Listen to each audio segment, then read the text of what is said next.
Hi everyone, that is true. I host a Real Housewives musical review. It's at Good Judy on December 3rd. Please come. I'm Schuyler. I was doing a little reflecting recently. Does anyone in here remember when you were a kid at recess and another kid would trace your body with chalk? You remember? Yeah. That's just the best sex I've ever had. It has not gotten better. It really hasn't. But I still do fun stuff. Like, I still have fun as an adult, and my friends do too. My friend Marissa, she goes to Cookbook Club. Have you heard of this? It's like book club, but like everyone brings a dish made from a recipe that they got from a cookbook. That sounds really fun. A bunch of lukewarm food that someone made for the first time. Sounds shitty as fuck. No, but like I do like things. I do actually really like things. I really like Sabrina Carpenter. I really like her. And MC was talking about her earlier. She's on everyone's brain. Do you guys know that song Juno?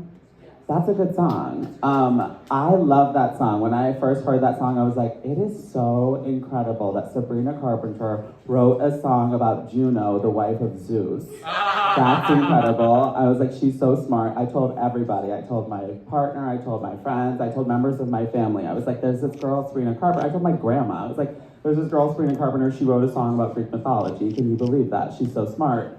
It wasn't until my friend Michelle was like, it's not about Juno, the wife of Zeus. It's about Juno, the movie. It's about like wanting to be impregnated by your situationship, essentially.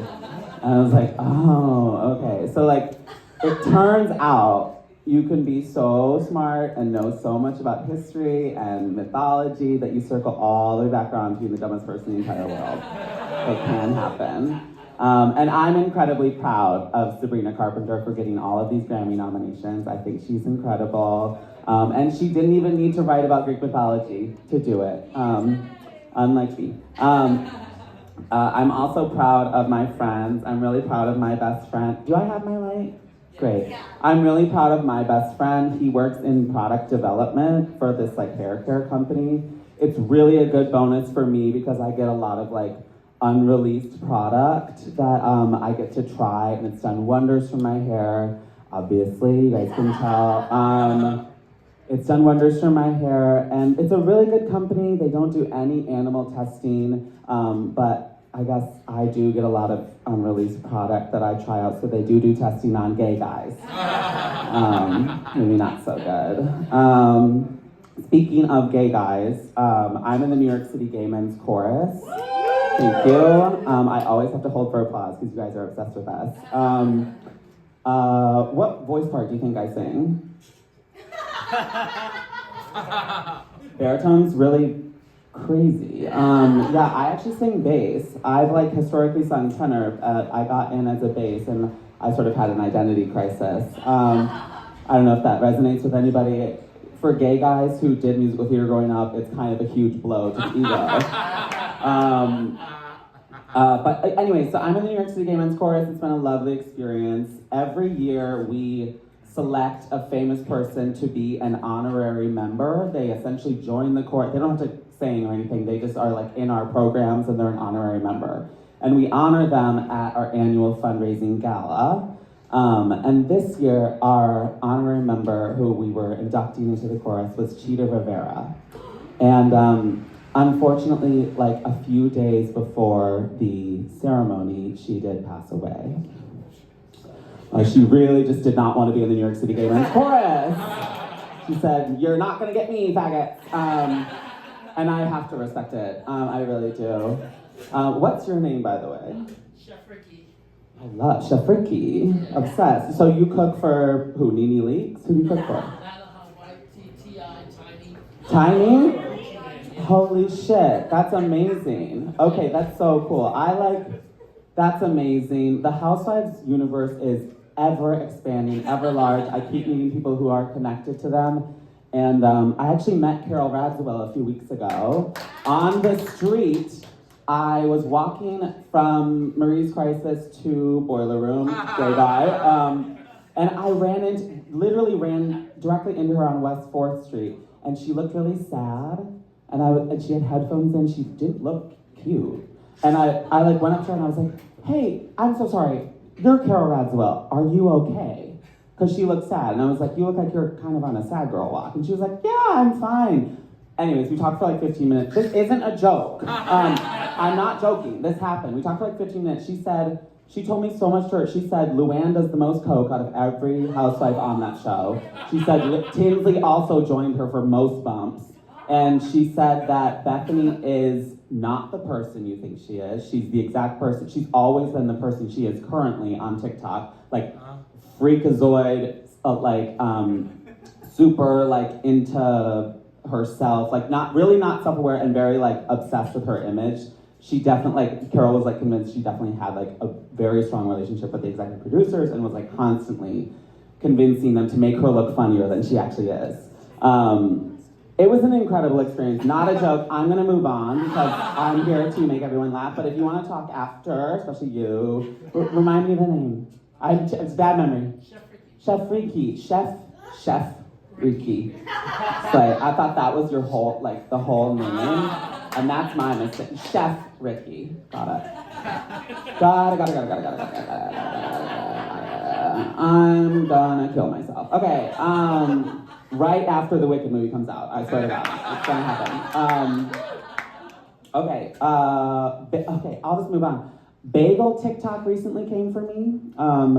I posted a TikTok about my bagel order, and the point of the TikTok was that I was upset that I got an everything bagel and it had oats on it, like as the topping, and that doesn't make any sense. I don't think oats should be on an everything bagel. But as soon as I said my bagel order, I was like, I got an everything bagel, toasted, scooped with cream cheese. People must have stopped fucking listening because all the comments were like, you scooped out your bagel, your opinion doesn't matter. You scooped out your bagel, you don't have to have an opinion about your bagel. Like, you scooped out your bagel, you should shut up forever and die. Like, literally people came for me. And it was as if I, like, gutted the arts program at a public high school. Like, I gutted a bagel. Like, I guess I did waste food. That's, like, pretty bad in this day and age. Oh God, where am I going with that? Oh yes, thank you.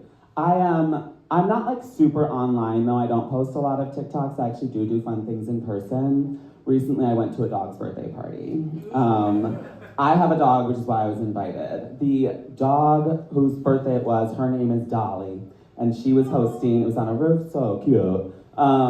I brought my dog Maynard, and when we got there was only one other dog there besides Dolly. His name was Leaf.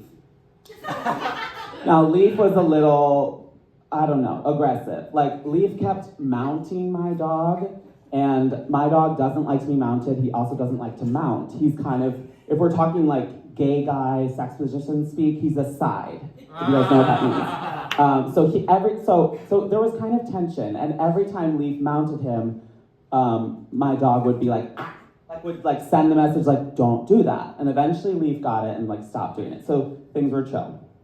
Then someone like looked up from their phone and they're like, oh no, Kismet is coming. And the entire vibe of the party is gonna completely change. And I bet you're catching on now, Kismet is a dog. Kismet did show up, and absolutely right, the vibe of the party completely changed. Kismet was another aggressive top, and him and Leaf, within minutes, got into it. Like, fight, like that kind of scrap where it's just a blur of hair, and you don't know what's happening, you don't know who's hurt. And we got them apart, but tension was still like super high. And then luckily someone like smiled and looked up from the phone, and they were like, Birdie's on her way.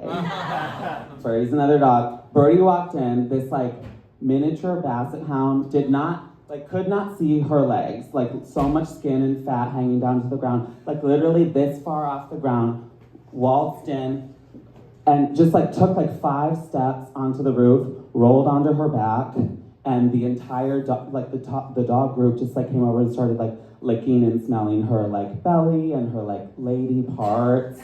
And it brought like a sense of like Zen peace to the party in a way where it's like that only a sub bottom could. You know what I mean? Like, it was an absolute perfect group of 2 aggressive tops, my dog aside, Dolly, who was like the host, just kind of watching, not participating, and then Birdie, who was just like the sub-bottom who made everyone feel comfortable and sort of like they could do what they want. I'm gonna end on that, and this has been really nice. Give it up for your host.